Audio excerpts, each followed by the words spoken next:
Ernest Hemingway was one of the giants of 20th century American literature. He wrote A Farewell to Arms and For Whom the Bell Tolls. He won the Nobel Prize. He was also an enthusiastic husband, so enthusiastic that he married no fewer than 4 times, and each new wife was the mistress who'd helped break up the previous marriage. Mrs. Hemingway by Naomi Wood is a fictionalised portrait of the 4 women involved, and it tries to answer an obvious question. What exactly did they see in him?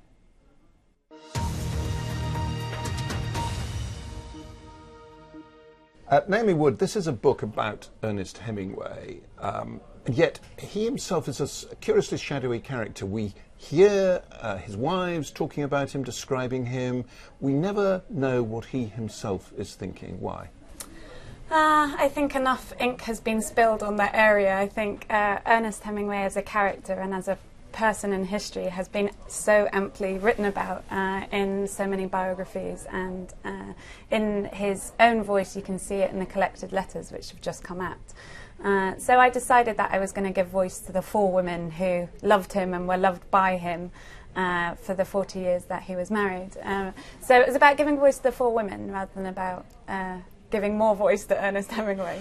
And what was it that they saw in him? Because he was often a monstrous man, particularly later in life, but even in his youth he was chronically unfaithful.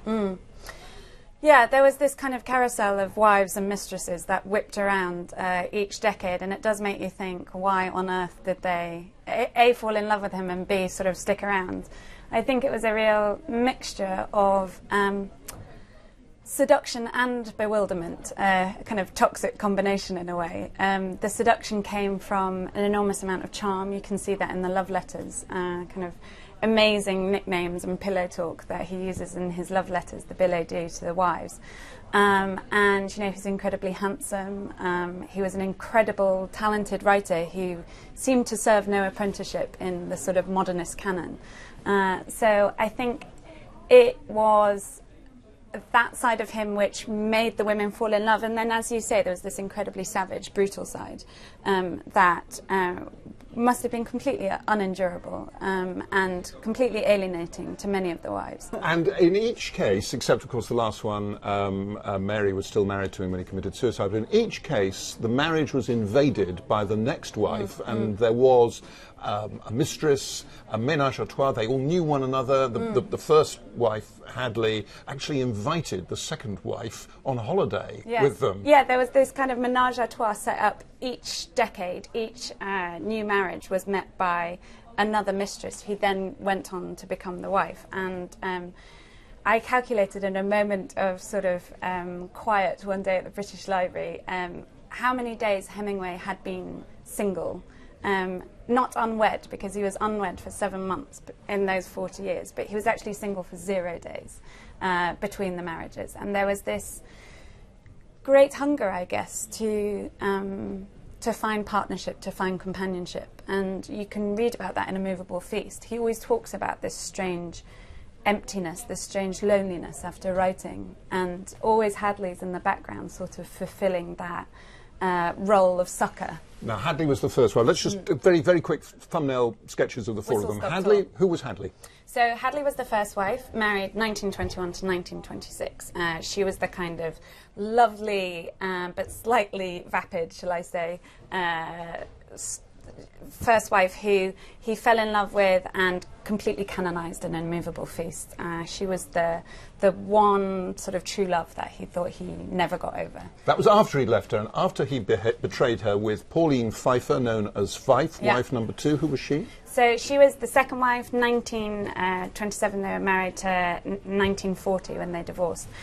She was this woman in A Movable Feast, the devil in Dior, who was the rich come to infiltrate this couple. But they actually stayed together for a very long time, and she oversaw his most prolific period. So he wrote A Farewell to Arms, Death in the Afternoon, Green Hills of Africa. He wrote many, many books while married to her.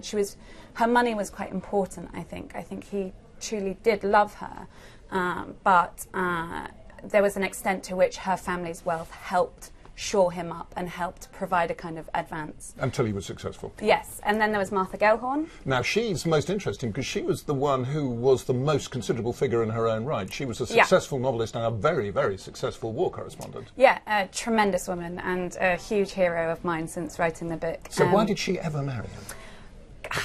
I don't know. I think it was such a mistake. A journalist wrote at the time that it was a pairing of flint and steel, and you can completely see that, these two personalities interlocked against each other. You know, the horns are sort of braced against each other.